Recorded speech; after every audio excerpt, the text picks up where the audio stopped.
The guards are so glad that the Wicked Witch is dead I know, that he's they like, pledge their allegiance to Dorothy. the guard looks super shocked. He's like, you killed her, and let me remind you that Dorothy now has 2 confirmed kills. Anyway.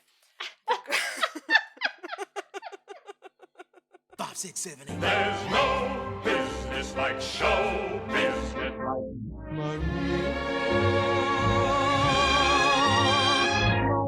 Mamma mia, here I go again. My Of the music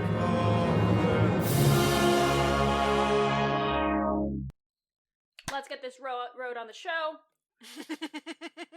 Welcome back, dear listeners, to 5, 6, 7, 8, a movie musical podcast.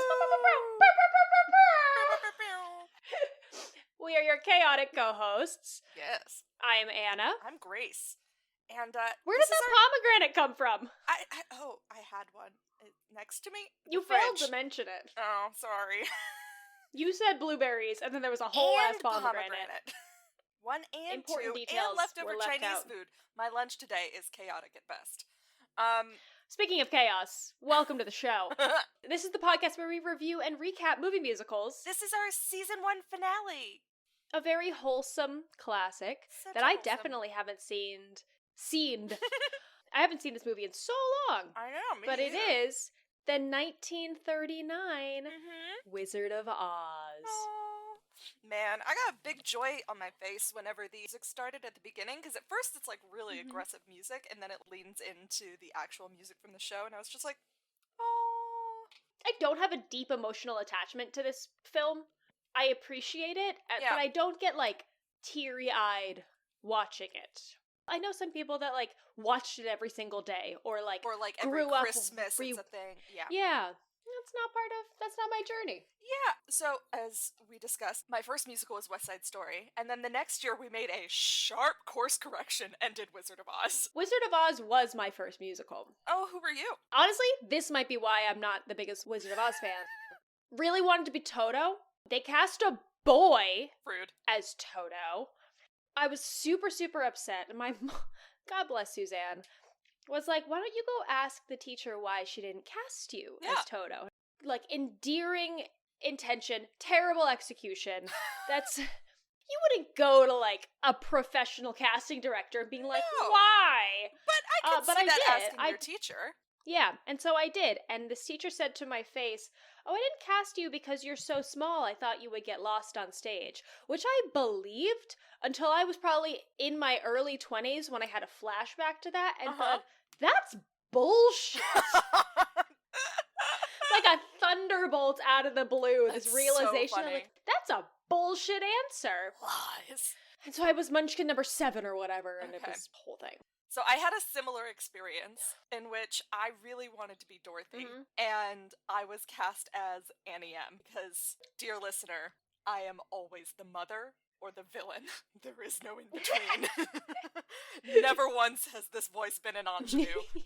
And it was so funny because my parents had the same thing. They were like, well, go ask your teacher why. And they were just like, you look more like an adult than the girl that we cast as. What grade was this? 8th grade. Fuck that teacher. Oh my god. Alright, Anyway, let's kick this off. thus we begin. The Wizard and I. Before we even start, there is...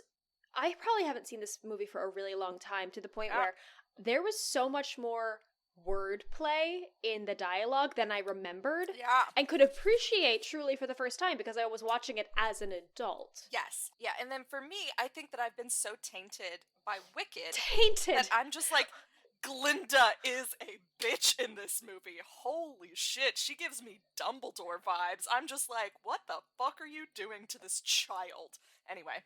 Alright, we start We begin. in sepia. Oh, yes. It's not true black and white. I thought I remembered it being true black and white. It's not. It's sepia. No, you know why? Because the 1955 re-release had it in black and white. Oh. It's a fun fact. Oh.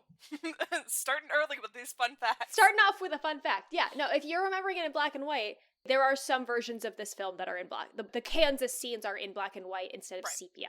we get sepia clouds over Kansas with the title, The Wizard of Oz. And then we have this really lovely dedication that I did not remember. Oh, fuck, I meant to look it up. I wrote it down. For nearly 40 years, this story has given faithful service to the young in heart, and time has been powerless to put its kindly philosophy out of fashion. To those of you who have been faithful to it in return, and to the young in heart, we dedicate this picture.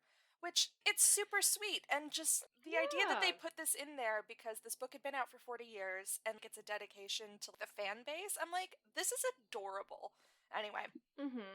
Cut to Judy. We open on a dirt Kansas road, and a young girl in a gingham dress is running away from someone, unseen. She has a small Scotty dog running along with her. It is implied that whomever they are running from, it's a woman, and the woman hurt the dog? Yeah. Question mark? Yeah, she like checks his back to see if he's okay. So she runs to her Uncle Henry and her Auntie Em. Their farm. Yeah. She goes to find her Auntie Em. She finds both Uncle Henry and Auntie Em around the back of the barn counting chicks. Because their incubator stopped working. There's like 70 chicks in this one scene. But essentially, this girl, who we find is named Dorothy, reveals that they're running from Miss Gulch, who is chasing them because Toto, the dog, repeatedly gets into her garden, has threatened Toto before, and this time has said she'll call the sheriff on them. And she hit him over the back with a rake.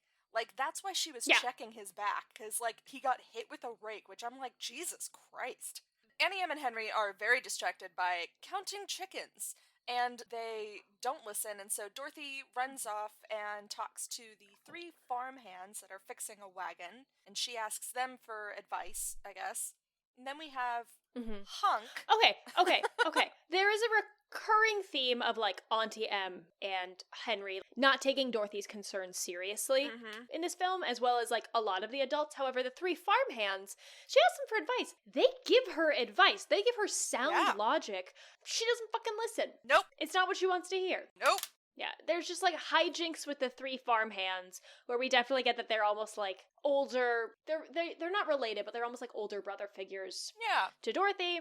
There's one moment where they give her advice where it's just like, oh, use your brain. And it's like, this is the guy who plays the scarecrow. And like, oh, get some courage and stand up to her. And this is the guy who plays the lion. There's one point where she's like balance beaming in between these 2 pigsties and then falls in. And I'm just like, this girl needs to stop fucking around on a farm. And like, that's literally what Aunt Em comes up to. She's like, and you wonder why I was cast as this character. She literally tells Dorothy, go someplace on the farm where she won't get into any trouble. She sends the farmhands back to work. Dorothy's left alone, and we got our first song, which is the song that everyone knows from this film, Somewhere Over the Rainbow. Her wondering, is there ever somewhere where you can't get into any trouble? And the answer is no. No. It's a fantasy place. Yeah. It ends with birds cheep, cheep, cheeping, and it has been overcast this whole time, as much as you can tell in sepia, but the sun does come out from behind the clouds and hits Dorothy, and it's lovely. Yeah, really beautiful. Just then, with the best goddamn villain theme ever. I will stand by this. This theme song for her is so fabulous. Just then, on a rickety-ass bike, Ms. Gulch shows up looking all kinds of nasty. So evil. Storms right in like she owns the place. Big ol' Karen energy. Yeah. Uncle Henry tries to, like, give her shit, but she definitely outwits him, goes into the house, confronts Auntie Em, says that Toto bit her, and she wants to take Toto immediately to the sheriff's to be destroyed. Dorothy then comes in to defend Toto. Dorothy begs Em and Henry to, like, let her keep Toto, and they're like, can't we just keep him tied up? He's a very gentle dog around gentle people. Dig. Loved it. Dorothy threatens to bite Gulch herself, which I found to be very funny. Before that, Gulch says she already has an order. She's like, I don't need your permission. I have an order from the sheriff right here. Doesn't matter if you say yes or no. I have legal reason to take this dog. Yeah. That's when Dorothy yells at Gulch, says she ought to bite her herself. It's like, calls her a wicked old witch. Em is like, listen, we can't go against the law, I'm sorry, but they give Toto to Gulch, who puts him in, like, a picnic basket. A wicker basket. Dorothy tearfully leaves. Aunt Em gives Gulch a piece of her mind and almost calls her some fantastically colorful language, but at the last minute goes, as a Christian woman, I can't say what I think you are. Gulch is shocked. Anyway, she leaves, but like a dum-dum, and this is a theme, she didn't lock the basket the dog was in. So the dog just jumps out of the basket. Yep. So he escapes. Runs all the way home. And runs home. Leaps into Dorothy's bedroom, where Dorothy is laying on the bed crying. Mm-hmm. She's overjoyed to see Toto, but she realizes, like, oh, they're gonna realize you escaped. They're gonna come looking for you. Her solution is they're gonna run away. Cut to a dirt road. Dorothy's walking down it with a suitcase in one hand and Toto following her. Not even a suitcase. I thought she just had like a picnic basket. So silly. She's a picnic basket and a suitcase. Okay. She walks through the lovely Kansas landscape. And she finds a stagecoach pulled off to the side of the caravan sort of deal. Yeah, a 1939 caravan. Yeah, like a traveling circus kind of a caravan. Yeah. The sign on the fancy lettering says Professor Marvel, and it's implied that he's a mind reader. And he appears. And a balloon exhibitionist, which is hysterical. So he comes out and says hello, and he tries to guess who she is and what she's doing there, and, like, eventually gets it right because he keeps guessing different things. And she asks if she can go with him because she's running away, and he creepily asks her to come inside the caravan so that he can check his crystal ball. Is that what we're calling it these days? Like, so he then tells her to close her eyes. Literally, all caps, danger. Stranger danger. But he rifles through her basket and finds a picture of her and Auntie Em in front of the farm. And so he uses that picture to, like, predict the future. He's like, oh, I see this lady at a farm crying, brokenhearted. Someone that she loves has, like, really broken her, and she's collapsing onto the bed. Oh no, I can't see anymore. And Dorothy's like, oh shit, Auntie Em is dying. I gotta go home. Not saying that she just saw her, like, half an hour ago. Dorothy, you gullible fool. She's so dumb. She's like, oh, thank you, Professor Marvel, and she grabs her picnic basket, and she grabs Toto, and she grabs a suitcase, and heads back home. Just then. The wind picks up. There's a storm coming. This was genuinely scary. Yeah. The Twister sequence. We see in the distance a Twister. Mm-hmm. A Twister! While Dorothy is running back to the farm, we cut to the farm. The farm hands are just useless. I don't know what they're trying to do. They're trying to maintain order. There are chickens everywhere. Release the animals. The farm hands, Uncle Henry, all get into the storm cellar. Auntie Em is looking for Dorothy. She's calling for her, but she can't find her. But they're like, you gotta get in the storm cellar or you're getting blown away by the tornado. We gotta close the storm door. So just then, right as they close the storm cellar, Dorothy runs in and goes into the house trying to find the family. Fuck Uncle Henry. She only calls for Auntie Em. Who gives a shit about Henry? Anyway, so she's calling for Auntie Em, and then she runs to the back to the storm cellar and, like, bangs on the door, but they can't hear her, or they don't open it. Or she physically can't open it herself. Like, it's possible that... I figured it was locked from the inside. Yeah, that makes sense. Yeah, but the fact that they don't unlock it and let her in is ridiculous. I'm assuming, like, they can't hear her over the wind. Over this roaring wind. So she goes back into the house. She goes into her bedroom. A window breaks open, and bonks her on the head. Bonks her on the head! and she immediately is knocked out, conveniently, lying on the bed. Yes. And she dreams that the house is flying through the air. Picked up by the Twister. And we get the famous Twister sequence. Yes. She sees a bunch of things out of her window, like a woman in a chair knitting and two guys in a rowboat, which was very funny. And suddenly she sees Gulch on her bike, and she morphs into a witch on a broom and cackles. It's so intense. It's such a good cackle. Oh, 10 out of 10 cackling.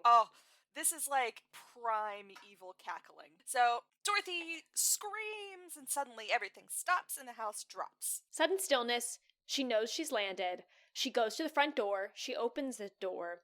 And she does not see Kansas. We enter the Technicolor, gorgeous, magical, colorful fantasy world of Munchkinland. And the Somewhere Over the Rainbow instrumental plays. It has the same vibes as the entrance to the Wonka store in Willy Wonka. Or the factory.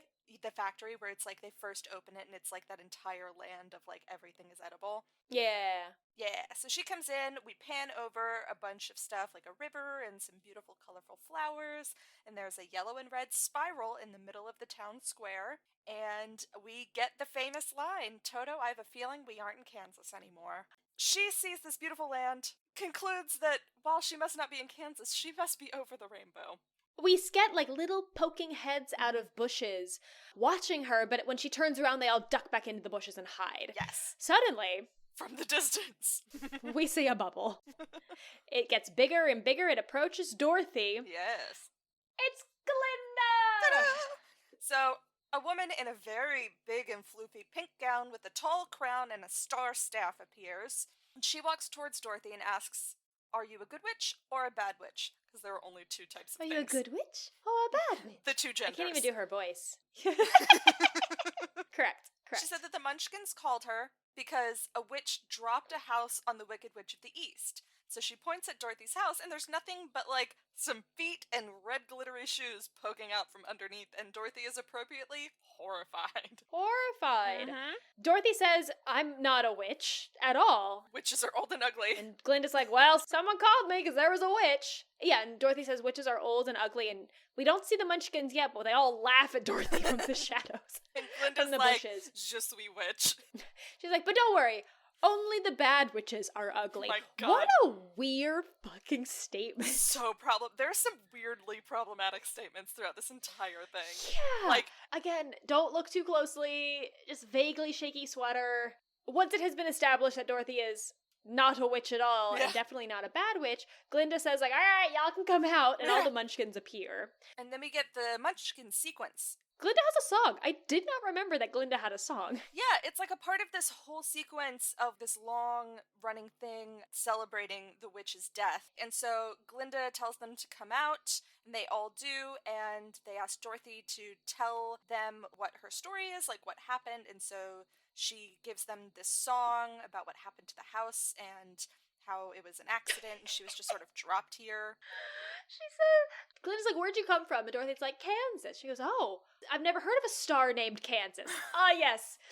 Ah, yes. Glistening, sparkling star. The in the sky constellation in which Kansas. the brightest star is Kansas. So, then they hold a parade for the murderer of this person. I had that note as well. I was like, this is a song celebrating someone's death. Zooming out, not great. Not great. And Dorothy is shocked. Oh yeah, she's Rightfully so. very confused. Yeah. So she gets welcomed, and they hold a ceremony confirming the witch's death with, like, a coroner. It's so funny. There's a Munchkin coroner, There's a which Munchkin implies coroner. the existence of Munchkin funeral homes. And, like, Munchkin murders. Like... Okay.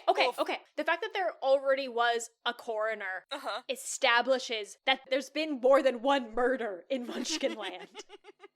And you know who did it most, probably? The Lollipop Guild. I can't wait to talk about the Lollipop We'll Guild. get to them. Hold on. The mayor declares this day their Independence Day, and then we get the three ballerinas that are children on point that come out and welcome her on behalf of the Lullaby League. And then we get 3 65-year-old looking children that are definitely gangsters that welcome her on behalf of the Lollipop Guild. Damn it! You beat me to it! These are our gangsters. They're in one scene. They're 100% our gangsters. They're so gangster-like, and, like, they just have the faces of, like, 65-year-old children who have, like, worked in mines and, like, definitely have beat someone to death with a phone book. Like, it's ridiculous. Yeah. Incredible. Glinda's just watching all this happen. All of this. Suddenly, right at the climax of the song, we get an explosion of red smoke. Boom! And we get the Wicked Witch of the West. The Wicked Witch of the West. The Witch of the Witch. And she's immediately there for business. She's like, "My sister has been murdered. I need to know who did it." And Dorothy's like, "It was an accident." And the Wicked Witch Arrest is the just house. like, arrest the horses. And the Wicked Witch is just like, "Guess what? I can cause accidents too," and is definitely about to murder Dorothy when Glinda is like, "Don't forget those slippers." So she goes to get them, but in front of her, they disappear and the feet roll back up underneath. Shrivel up. It's my favorite thing. It's my favorite thing when those feet shrivel up. And whoop, the ruby slippers are magically already on Dorothy's feet. Dorothy can't keep up at this point. No, honestly, and she's not trying either. No. Glinda essentially tells the Wicked Witch of the West to get lost, because she has no power here in Munchkin Land. It's out of her jurisdiction. Come back with a warrant. Come back with a warrant and a court order. Glinda tells Dorothy, it's like, don't take off the slippers. They must be very powerful or she wouldn't want them so bad. And I'm like, or they're just the last memento of her recently murdered sister. Listen, you're letting Wicked affect I know. your emotions here. So Glinda threatens the witch with another house dropping on her. She's like, you never know. Yeah. The Wicked Witch of the West leaves again in a puff of smoke, but not before threatening Dorothy again. Glinda turns to Dorothy and says, you've made an enemy of the Wicked Witch of the West, and you better leave. Dorothy's like, I can't go back. The house won't fly up. How? And Glinda's like, I don't know. Go ask the wizard. You're gonna have to walk there. And I'm like, you could just tell her to click her heels now, you manipulative bitch. Like, what is happening? Also then, Glinda's like, go to the wizard. The magic was the friendship she made along the way. She's like, go follow the yellow brick road. And Dorothy tries to ask for, like, more clarifying questions, but Glinda just dissolves into a bubble. She pieces out before Dorothy can ask any sensible questions. Yeah. And that's the last time Dorothy has a single brain cell. And but she starts to honestly, walk. This is the Dumbledore vibes, where he's just like, find a Horcrux, and then poofs into a bubble. Yeah! Figure it out. You got this. The song Follow the Yellow Brick Road starts. It's... I get it for cinematic value, but, like, this scene has happened at the center of the spiral, and the yellow brick road kind of starts and grows bigger and then spirals a couple times, then, like, leads in a road. And Dorothy, you can just walk to where it's no longer spiraling. At the beginning. You don't have to spin with it. Oh, but she follows the yellow brick road, skipping along out of Munchkin Land. So funny. So she leaves Munchkin Land, and then she gets to a crossroad. This is when more information would have been nice, Glinda. Glinda, you duped us. You told me this would be easy. You said it was a one-way street. This is a four-way intersection. So Dorothy stops and is like, where do I go? And then a voice is like, that way. She tries to find it, but the only thing that's there is a scarecrow. And she's like, scarecrows can't talk. But then he speaks again and tells her to go in a different direction. Dorothy asks him to make up his mind, but he reveals that he doesn't have a brain, so he doesn't have a mind to make up. She walks towards him and, naturally, properly introduce himself. She's like, how are you? And he goes, I'm not doing well. It's very uncomfortable being tied to this pole all day. It's not great, Dan. Just fine. So she unties him, and he comes down and naturally is very clumsy. Excellent pratfalls. Excellent just splatting all over the place. But he can't hurt himself, he's only straw. Yeah, and he, like, trips over a fence and falls, and Dorothy, like, screams a little bit, and he's like, oh, did you scare me? And she's like, no. And he's like, damn it, I can't even scare crows. This is my one job. He says he's a failure because he doesn't have a brain. Yeah. And we get the if I only had a brain song. Yeah. And he imagines all the things he could do if he had a noggin. The song ends. Dorothy says, if you did that shit in Kansas, the crows would be terrified. She tells him she's going to go see the wizard to try and get back home, and he should come with her because the wizard might be able to give him some brains. Yeah. But she does warn him that the witch is also after her, so traveling with her is dangerous. Yeah, he goes, I'm not afraid of anything but a lit match. Yeah. He's bad at walking, but they get going. Yeah. And we get a reprise of we're off to see the wizard. Indeed. Okay. Next scene, they walk past an apple orchard. Dorothy gasps because of the apples. You're like, I didn't even notice the apples because there's a fucking toucan in the tree. I know. There's so and many. And I like, thought Dorothy saw birds. that exotic animals, and she's like, apples. Also, P.S. behind one of the trees is the Wicked Witch. Anyway. Yeah. She's watching. Dorothy is entranced and hungry, so she goes to the apples and she picks one. The tree bitch slaps her. Tree fully slaps her. Tree's alive because we're in a magical world. And he's just like, do not take something off someone without permission. And I'm like, this is a good lesson, Dorothy. There. And the scarecrow then, like, Scarecrow lips off. Like, what is it? It's like reverse psychology, where he was like, we don't want the apples anyway. Yeah. They're probably filled with worms, and so they pelt him with apples. Scarecrow's like, it always works. But so they've got a bunch of apples, but they've been, like, thrown everywhere. So Dorothy crawls through the underbrush to go get them, and stumbles upon a tin man frozen in place just off the trail of the yellow brick road. Yes. And it's the Tin Man! Oh! He like, sort of squeaks and mumbles, and he's just like, ah! And so they're like, oh, murmur he's saying... screams. Yeah, it's screaming, but with your mouth shut. So they are like, oh, he's saying oil. And so they get the oil, and they oil his mouth, and so he can speak. And so he tells them that he's been They stuck find there. an oil can conveniently nearby.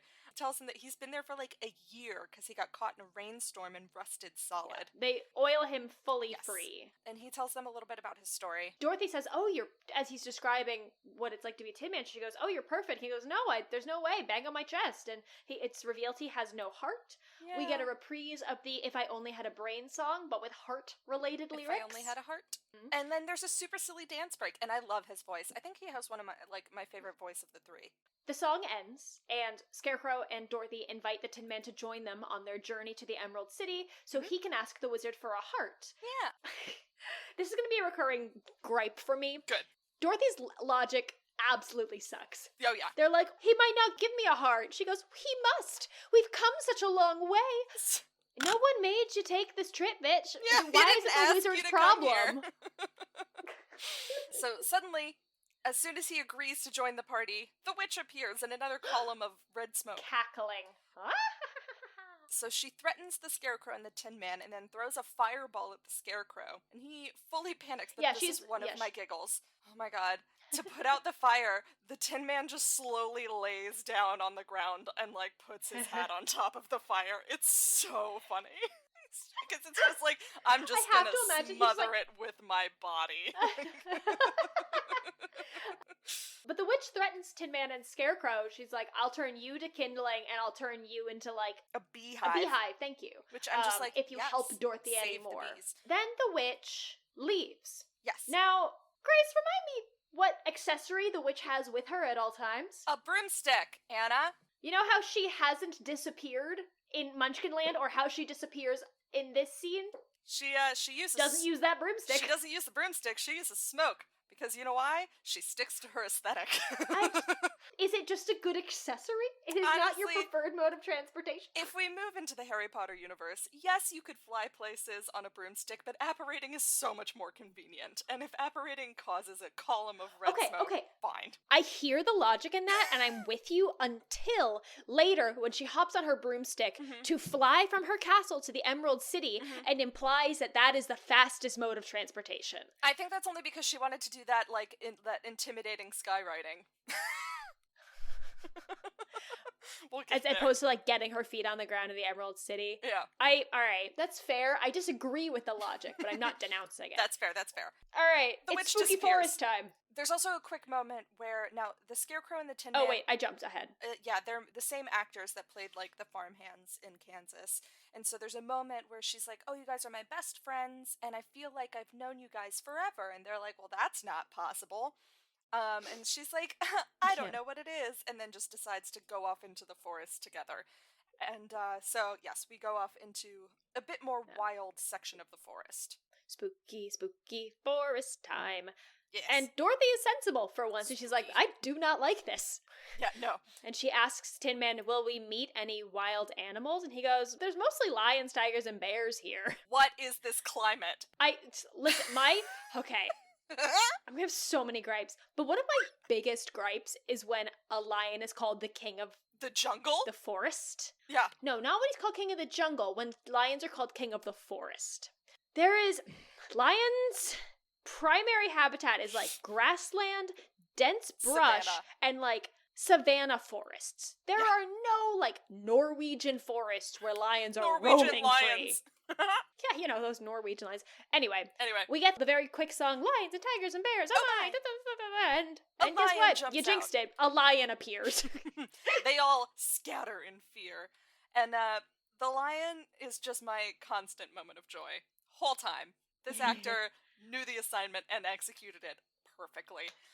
So he threatens to fight them, and he insults the Tin Man and the Scarecrow, and Toto starts to bark at him, and so he goes after him, at which point Dorothy grabs Toto and then bops him on the nose, and the lion immediately bursts into tears. Dorothy also scolds the lion.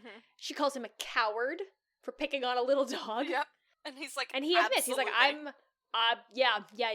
nail on the head, I'm a big old coward. Yep. And I'm ashamed of myself. Yep. And they invite the lion to join them on their journey. Maybe the a wizard will give you some courage. Yeah. Then he starts to sing the song, If I Only Had the Nerve, which has the best rhyme in the entire movie, which is, What is it? I could show my prowess, be a lion, not a mouse. Oh, I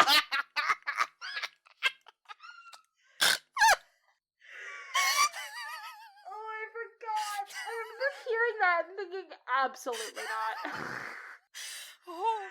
Oh no. I thought you were being genuine for a second. Nope. Oh my god. Oh, it's so funny. All right. I also noticed that it's nice that the road gets wider with each companion that she gets so that they can all skip together and not, like, two behind the other. We cut to the Wicked Witch of the West in her castle. Yes. She watches all of this and watches our foursome travel on the Yellow Brick Road in her enormous crystal ball.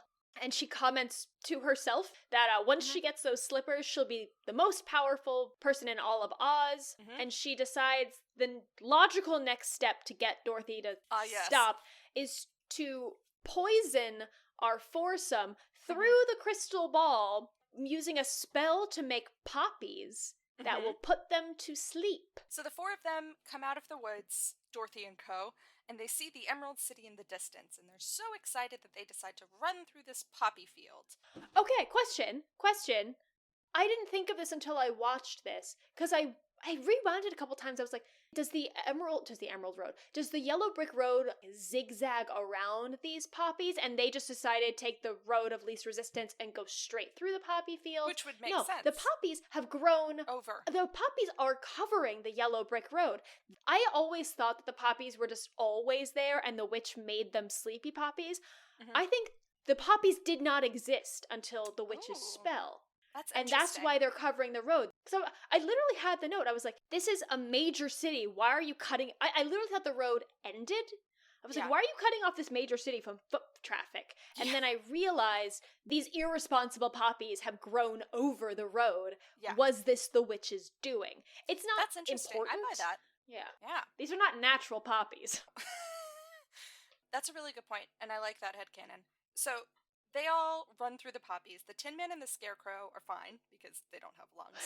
But Dorothy and Toto and the lion are affected by the spell, and they fall asleep. They're too tired to go on. They try and drag Dorothy, but they won't go. The Tin Man starts to cry and rust, and suddenly they're just like, what do we do? And so they yell for help. Suddenly, Deus Ex fucking Glinda, superimposed Glinda appears. And waves her wand, and she makes it starts to snow. This is the famous asbestos snow. Yeah, that was one of my fun facts. Yep. But the snow manages to wake up Dorothy and Toto and the lion. I guess because it freezes the flowers, makes them less potent. Magic snow, I don't know, breaks the spell, something happens. It neutralizes the spell, yeah. But they all wake up, but the Tin Man has rusted up because of the snow. So they have to oil him up again. Yes. The Wicked Witch of the West watches all of this happen through her crystal ball. Yeah, of course, and she's furious. pissed off, but she doesn't know who helped Dorothy, I don't think. Yeah, she just says, people are always helping that girl. Yeah. The witch then, and this is what Anna was talking about, doesn't poof to Emerald City, gets on her broom to fly to the Emerald City. Actually uses her broom. Yes. But the gang escape the poppy field, and they approach the Emerald City, and we have a song about the Emerald City sung on voiceover. Yes. They approach the gates, and they ring the bell, and our goon appears. Is this... What's interesting is I was going to say the lion, the scarecrow, and the Tin Man are all goons. Oh, I like that better. That's a good vibe. They are all very much her goons. I would say the attendant that we're about to meet is absolutely also a goon. Goonish, yeah. But there are clowns. Yeah. The only person who does his job in this is Toto. We'll talk. They arrive at the Emerald City doors. They ring the bell. A bedraggled attendant opens up a porthole door. Great word. Good job. And yells at them. He's like, can't you read the sign?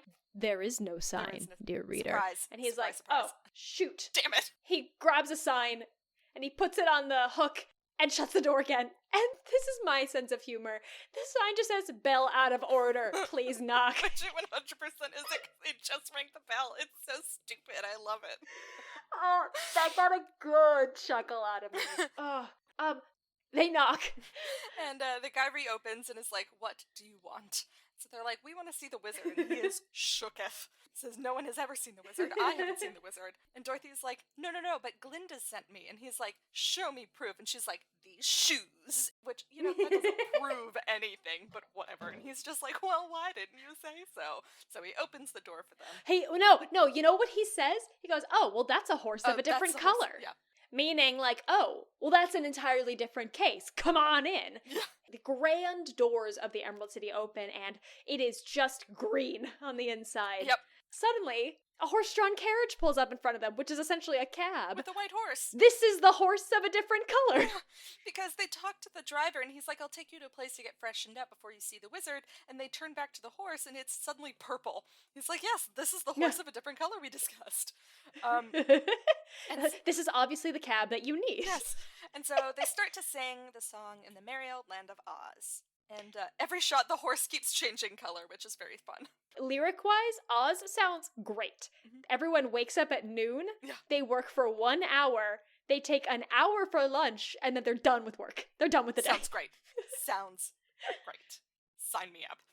Yep. So they go to the spa, so the Scarecrow gets fresh straw, the Tin Man gets polished, the Lion gets a perm, and Dorothy gets like a hair makeover. And then they head off to see the wizard, but... what's that in the sky? Is it a bird? Is it a plane? No, it's intimidation tactics. It's the Wicked Witch of the West, and using her broom to write out in the sky in black smoke, surrender Dorothy.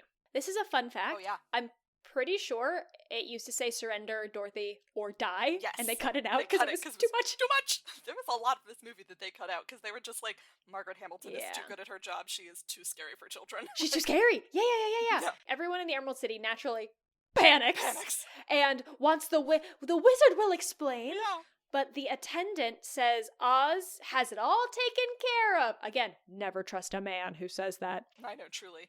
So Dorothy and Co walk forward. That's 2 movies in a row where a man has said, like, I've got everything taken care of, and he did not have it taken care of. Oh my God. Dorothy and Co walk forward, and they ask to see the wizard, and the guard is just like, no. Absolutely not. And Dorothy is like, but she sucks at explaining. She's like, please, it's very important. And the attendant's like, no, fuck off. No. But the Scarecrow says, like, but she's Dorothy. She's the Dorothy. The and big Dorothy sky? Yeah. The black smoke Dorothy? And the attendant's that like, changes things. Yeah, okay, you better come with me. Then, while they wait to see the wizard, there is an unnecessary lion song. But amazing. Incredibly unnecessary. So he sings, If I Were the King of the Forest, and honestly, this entire song is insane, but comedy gold. There's like a full floral cape at some point. It's ridiculous. So it's all about what he'll be whenever he has courage. And then we get a series of questions, which, Anna, I would like to go through. Sure. Because he answers all of these questions with courage, and I would like to appropriately answer these questions. Yeah. So, first question, what makes a king instead of a slave? To which he responds, courage, and I respond, systematic generational oppression and religious fervor. Yeah. What makes the flag on the mast wave? Wind. Wind? Not courage. I'll tell you that much. What makes a muskrat guard his musk? To which I replied, what? Who's threatening your musk, sir? I know. And then my favorite, what makes the Sphinx the 7th wonder? It isn't? It is. No, it's the pyramids. It's the pyramids.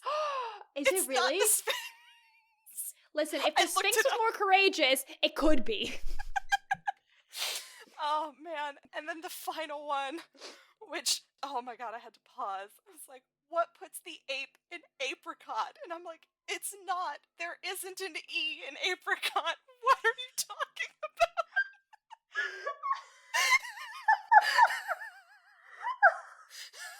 Oh my goodness. Oh my God. It was so funny.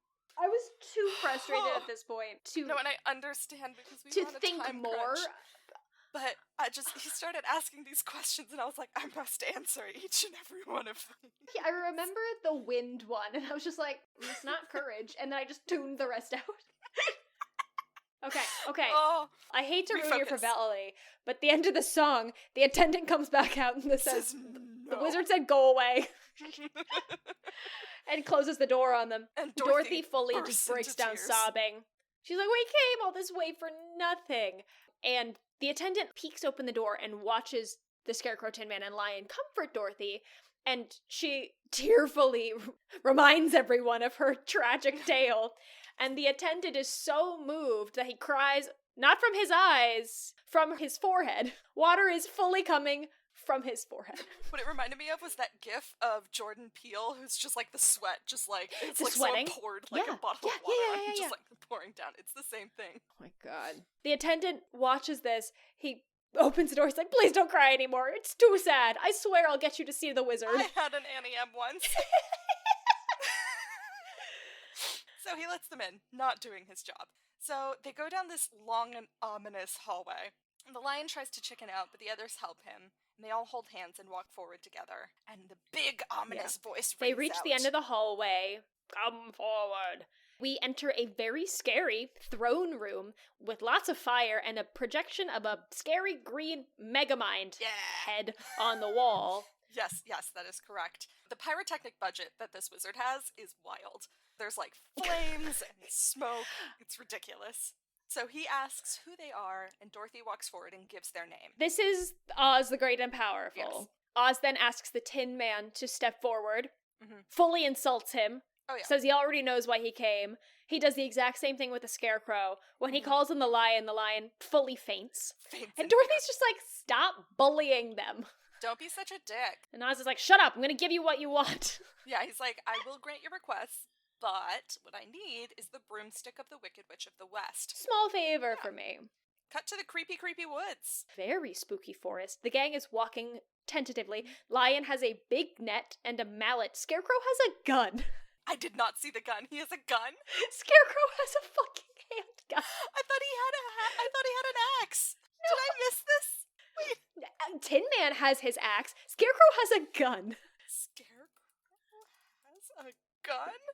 Oh my god, Scarecrow has a gun, Wizard of Oz. It's like the first thing on there. Where did the revolver come from?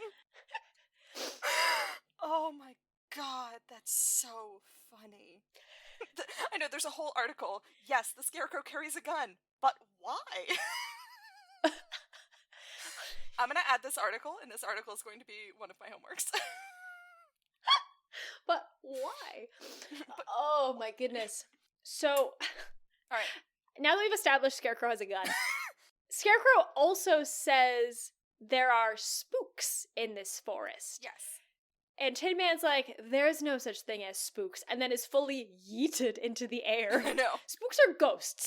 Yeah. And the Lion's like, I do believe in spooks. I do believe in spooks. We zoom cut to the Wicked Witch's forest. Yeah. She's watching Lion cower in her crystal ball, and she orders her army of flying monkeys to bring her the girl and the dog. Yes. She doesn't care about the girl's friends. No. There are so many monkeys. So many monkeys. So she sends them to go and capture them.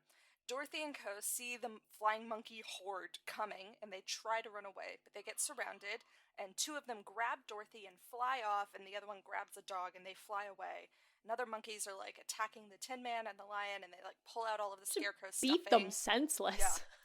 Cut to the witch's castle. She puts Toto in a basket. Again. And I wonder if she'll remember to lock it this time. Hint, the answer is no. She does not. The Wicked Witch of the West says she'll return Toto to Dorothy if Dorothy gives her the slippers. She threatens to drown Toto. Yep. The witch tries to take the slippers off of Dorothy's feet and they zap her. And remembers at that moment that, oh right, the slippers won't come off your feet unless Dorothy is dead. Yes, so the solution is murder. But let's figure out the best type of murder first. I can't just kill her. I gotta plan it.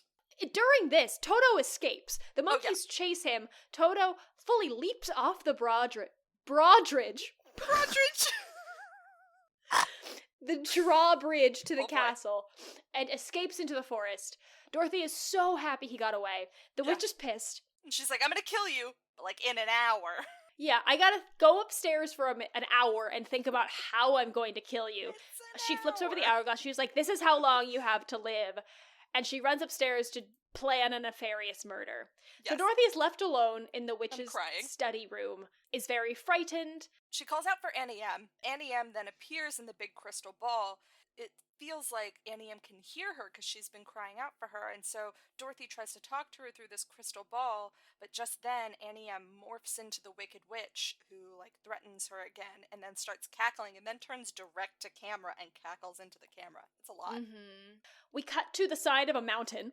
Toto climbs down the mountain, and he finds the gang in the forest putting Scarecrow back together, because Scarecrow had all the stuffing knocked out of him.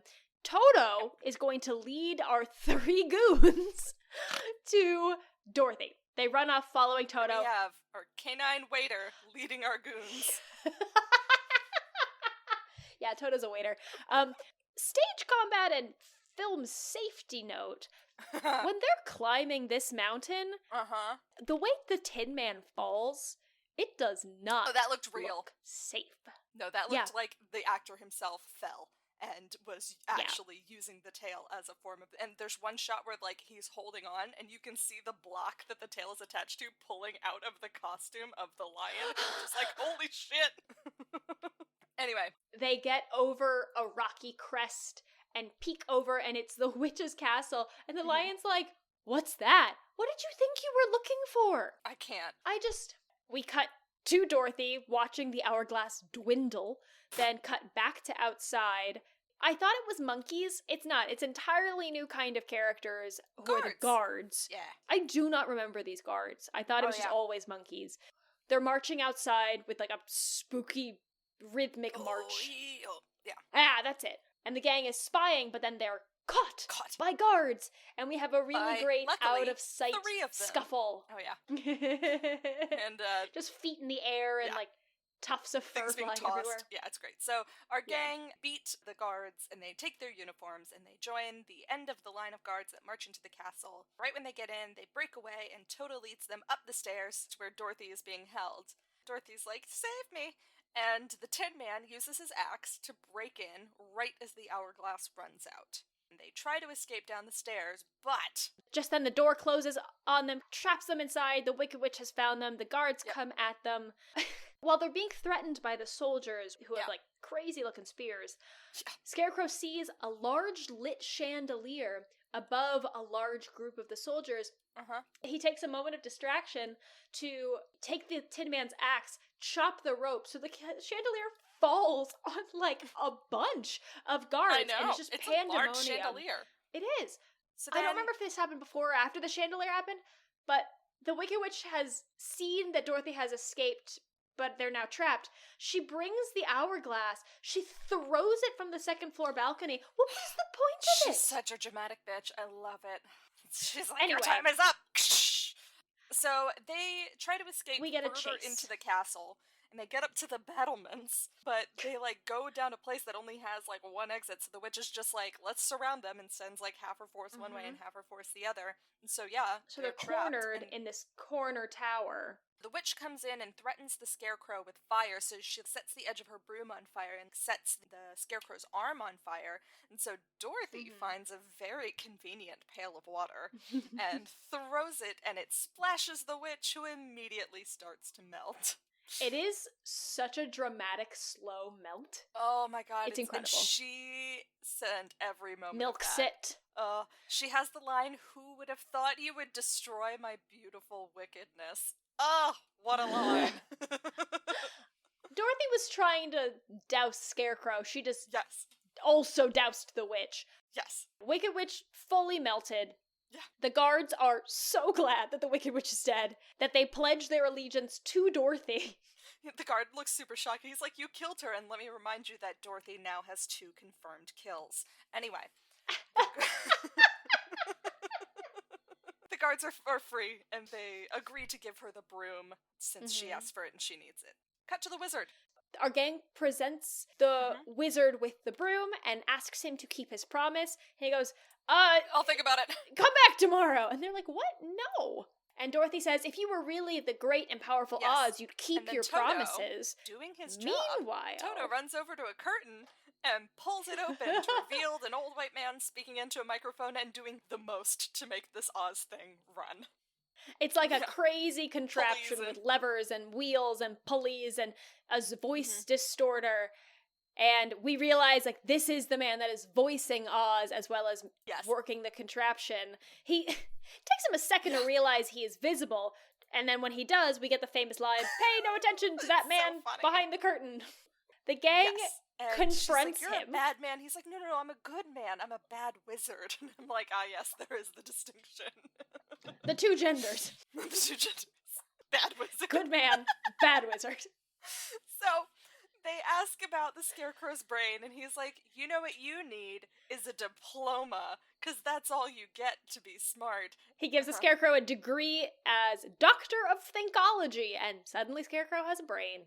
He gives the Lion a medal of the Triple Cross and inducts him as a member of the Legion of Courage. And the Tin Man, he's like, okay, hearts are impractical until they're unbreakable. Gets up. So I'm gonna give you a heart clock. And it ticks like a heart does. They're all super moved. He doesn't have anything to immediately help Dorothy. Yeah. Dorothy. He's like, just very coincidental, I'm also from Kansas. Surprise. And they're like, what?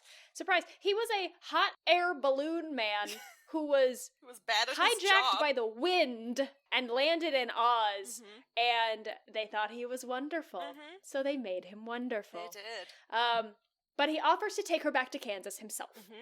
And he's like, don't worry, we'll just get onto my malfunctioning balloon and we'll definitely make it back. That I definitely know how to fly. Yeah. Cut to them in a balloon, and all of the citizens Oh my god, this big ensemble scene. Yeah. It is a huge scene with probably 200 extras, all in green. The Wizard and Dorothy are in the balloon basket, and then Tin Man, Scarecrow, and Lion are all holding the ropes that are connecting the lit air balloon to the ground. Yeah. And they're all saying goodbye, goodbye. And the Wizard is like, the Tin Man and the Scarecrow and the Lion will rule in my stead. And just as the balloon is about to take off, Toto sees a cat and runs after it. So, of course, Dorothy runs after Toto. She's like, wait for me! But somehow the balloon gets loose and the Wizard leaves without her. She's like, come back. He was like, I don't know how this thing works. Goodbye. And this is where I'm like, Toto just saved Dorothy, because that man definitely died in that balloon. 100%. Yes. 100%. So then she starts to cry, and her friends are like, well, you can just stay in Oz. And she's like, well, what about Kansas? I'm like, no! Work for 1 hour a day and then eat. Amazing. Dorothy, you want to go back to a farm? Just then, who should appear? Glinda's trusty bubble arrives. I fucking can't. And she says Dorothy always had the power to go home, and Scarecrow is the only one who's just like, well, why the fuck didn't you tell her before? Why did we go through all of this? What is it that she needed to realize? That home isn't as far away if you truly love it? I couldn't figure it out. Dorothy always had the power to go home. She had to learn it for herself, but she didn't. Glinda just told her. Anyway, so Dorothy is just like, okay, if I ever go looking for my heart's desire, I won't look further than my own backyard. And if I ever feel like I've lost it, then I never had it to begin with. And I'm like, that is convoluted, confusing, and a horrible message. That makes no sense. Yeah. Okay, I'm glad you were confused by that as well, because I was just like, I must have missed something. Grace will explain this to me. Nope. Oh, and it gets worse. Dorothy cries at the thought of leaving her friends, but she hugs them all. She says something kind to the Lion. She says something kind to the Tin Man. And then all she says to Scarecrow is, I'll miss you most of all, Scarecrow. Fucked up. Weird. Anyway, she clicks her heels and says there's no place like home. And magic happens. And cut to her bedroom. And she wakes up in Kansas with Auntie M tending to her. We're back in Sepia. The head injury that she got. I fully thought Kansas was going to be in Technicolor when we got back. Nah. Because the magic was there all along. All right.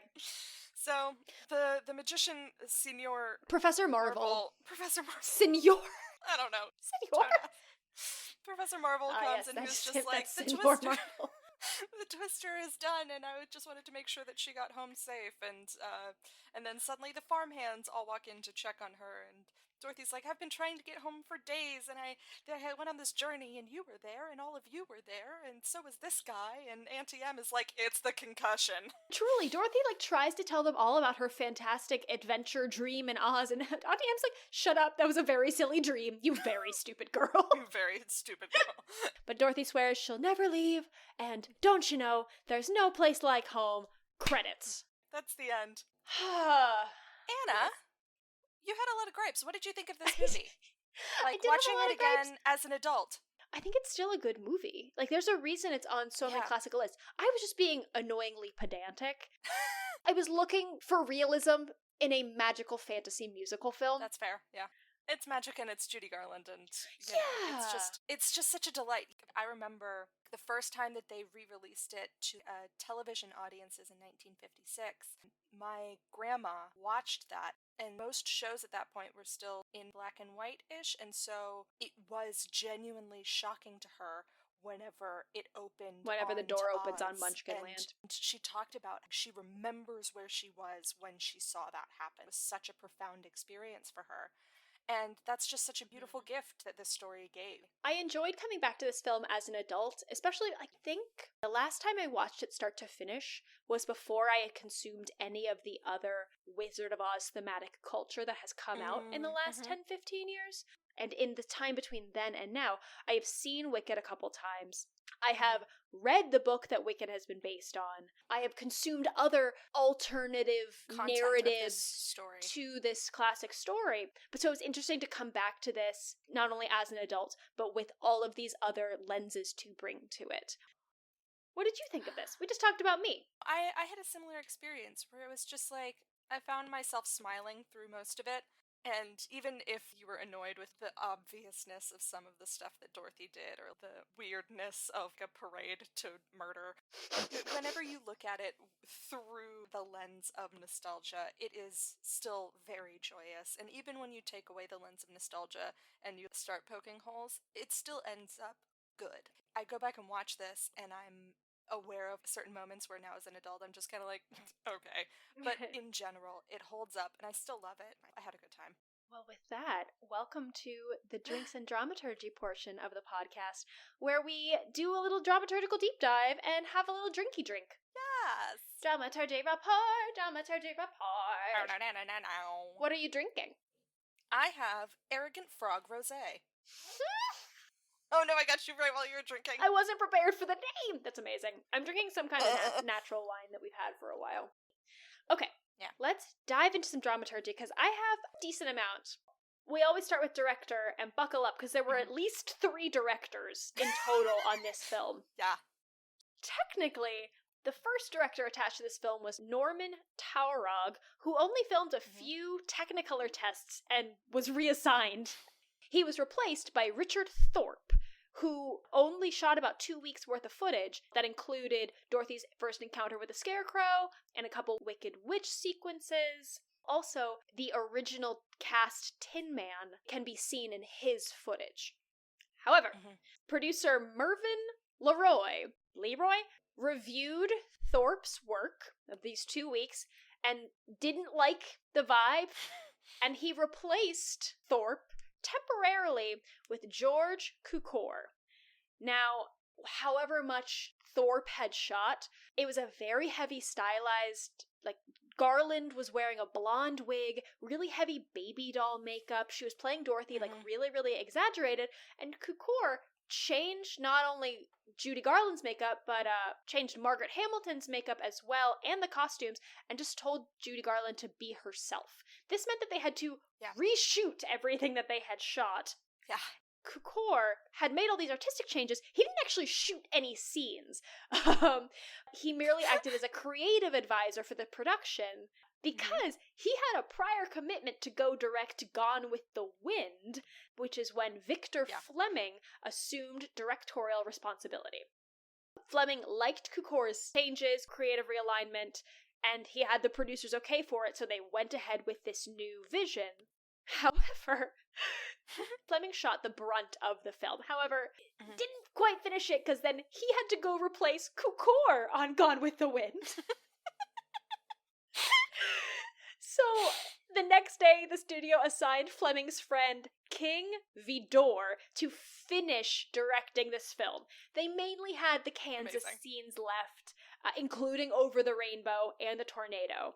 And though the film was ultimately a hit, this final director, King Vidor, chose not to take any public credit for his contribution until Fleming died in 1949. Oh, amazing. Oh my god.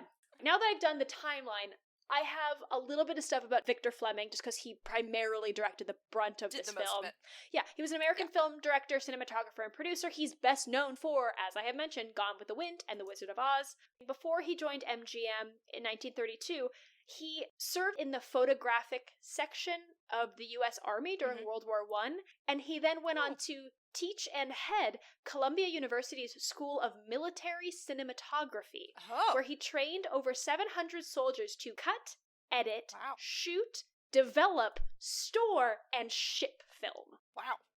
That's directing. Amazing. Our cinematographer was Harold Ronson, who was nominated over the course of his career 5 times for an Oscar. Never won. Oh. He's an American cinematographer who worked during the early and classic Hollywood cinema.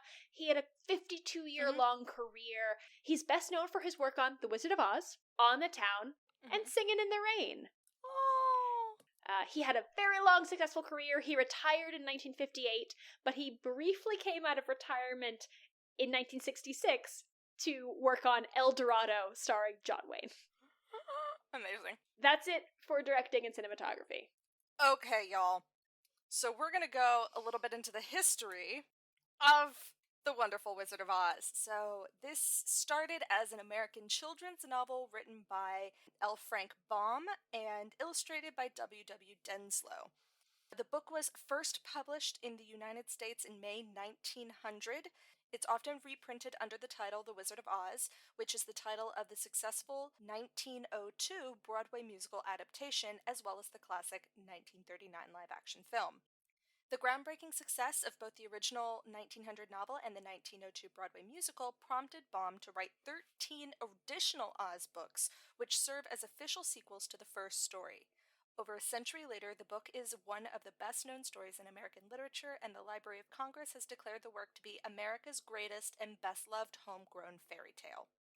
So I'm going to talk a little bit about the 1902 musical. Much of the original music was by Paul, and I do not know how to pronounce this last name, Tietjens is my guess. Sure. It has been mostly forgotten. Baum was credited as the book writer. However, once Baum had finished the script, they hired Glenn McDonough as a joke writer to add in jokes to the musical. So, the show premiered at the Chicago Grand Opera House on June 16th, 1902, and later moved to the Majestic Theater on Broadway on January 21st, 1903, where it ran for 293 performances until the end of 1904. Alright. So, this screenplay was written by a huge amalgamation of people. So the main 3 were Noel Langley, Florence Ryerson, and Edgar Allan Wolfe. They were the ones who at least received credit for the screenplay, but a lot of people made contributions.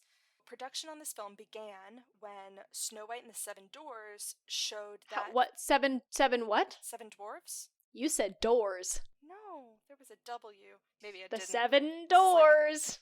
This is a Krupke things all over again. Showed that films adaptations of popular kids' stories would be very successful. So, in 1938, Metro-Goldwyn-Mayer bought the rights to this novel. So the script went through several writers before they began shooting. Mervyn LeRoy's assistant, William H. Cannon, submitted a brief 4-page outline, but however, recent fantasy films hadn't gone super well, so they recommended toning down or removing the magical elements of the storyline. I do remember reading that they were like, yeah, fantasies don't do well at the box office. Yeah. Which is so wild compared to, where we are in this Marvel era. Exactly. So after this outline, LeRoy ended up hiring screenwriter Herman J. Mankiewicz. LeRoy also hired Noel Langley and poet Ogden Nash to write separate versions of the story. So it's like LeRoy was just hiring a fuck ton of writers to just do their own shit, and then he was going to combine them in a way that he saw fit. None of these writers knew that other people were also working on this. Nash delivered a 4-page outline. Langley turned in a 43-page full script. Florence Ryerson and Edgar Allan Wolfe submitted a script and were brought on board to touch up the writing, and they were asked to ensure that the story stayed truer to Baum's book. However, the producer Arthur Freed was unhappy with their work and then reassigned it back to Noel Langley. It's just it just goes back and forth. Between that and the directors, I have whiplash. How did this even get made? During the filming, Victor Fleming and John Lee Mahan revised the script further, adding and cutting some scenes, and Jack Haley and Burt Lauer are known to have written some of their own dialogue for the Kansas sequence. The final draft was completed October 8th, 1938, and all in all, it was a big ol' mishmash, but the people who ended up being credited were Langley, Ryerson, and Wolfe. The original producers thought that a 1939 audience was too sophisticated to accept Oz as a straightforward fantasy, so that was why they conceived this whole thing as a dream sequence. Another scene that was removed was an epilogue scene in Kansas after Dorothy's return, where Hunk, who was the Scarecrow, is leaving to go to an agricultural college and extracts a promise from Dorothy to write him. So it sort of implies that a romance might eventually develop between the two of them, which also might explain why that moment where Dorothy's like, I think I'll miss you the most whenever I'll miss you saying most goodbye. of all? Yeah. Huh. But they cut that because she's supposed to be playing like a 14-year-old girl. Yeah. So that's the script and how that happened. Dear God. The music and lyrics. So, Wizard of Oz is famous for its soundtrack, especially, obviously, Over the Rainbow. The MGM composer, Herbert Stothart, won the Academy Award for Best Original Score for this. Some musical pieces were filmed, but then later deleted, and it was mostly time constraints because they felt that the movie was too long already. Alright, actors and casting. So, normally for older movies, I'll choose one actor and do a deep dive into them, and I've decided to not do Judy Garland this time because there was so much about the casting of this movie and switching around that I'm just focusing on specifically the casting of this movie and not necessarily the actors. So, several actresses were reportedly considered for the part of Dorothy, including Shirley Temple, who was at that time the most prominent child star, Deanna Durbin, who was an operatic singer, and then Judy Garland, who was the most experienced out of all three of them. Now, Ray Bolger was originally cast as the Tin Man, and Buddy Ebsen was going to play the Scarecrow. Bolger, however, really, really wanted to play the Scarecrow, and so his childhood idol was Fred Stone, who did it in the 1902 one. And so he ended up convincing the producer, Mervyn LeRoy, to recast him as the Scarecrow, and Ebsen was just like, sure, that's fine. And so they just kind of switch parts, which is very, very silly. Now, the production faced challenges with the Tin Man's costume. Several tests were done to find the right makeup and clothes for Buddy Ebsen, and 10 days into the shoot, Ebsen suffered a reaction to the aluminum powder makeup that he wore. He was hospitalized and in critical condition and was eventually forced to leave the project. So here he is. He was originally the Scarecrow. Ray Bolger was like, nah, I want to be the Scarecrow. So they switched, and then he's the Tin Man, and he almost dies because of it, and then doesn't even get to be a part of it. So they ended up replacing him with Jack Haley. The makeup that they used with Haley was changed into an aluminum paste with a layer of clown white grease paint underneath in order to protect his skin. So it didn't have the same bad effect on Haley, but he did at one point get an eye infection from this paste. Burt Lahr, L-A-H-R, was signed on for the Cowardly Lion, and Charles Grapewin was cast as Uncle Henry. W.C. Fields was originally chosen for the title role of the Wizard after Ed Wynn turned it down for thinking that the part was too small, but there was protracted haggling over how much It's literally called The Wizard of Oz. I know. But the studio, there was haggling for his salary, and so the studio was just fuck it, and they ended up just casting a contract player, which was Frank Morgan. Pat Walsh was a vaudeville performer, and he was various monkeys in many theater productions and circus shows, so he was cast as the head winged monkey. Winged monkeys.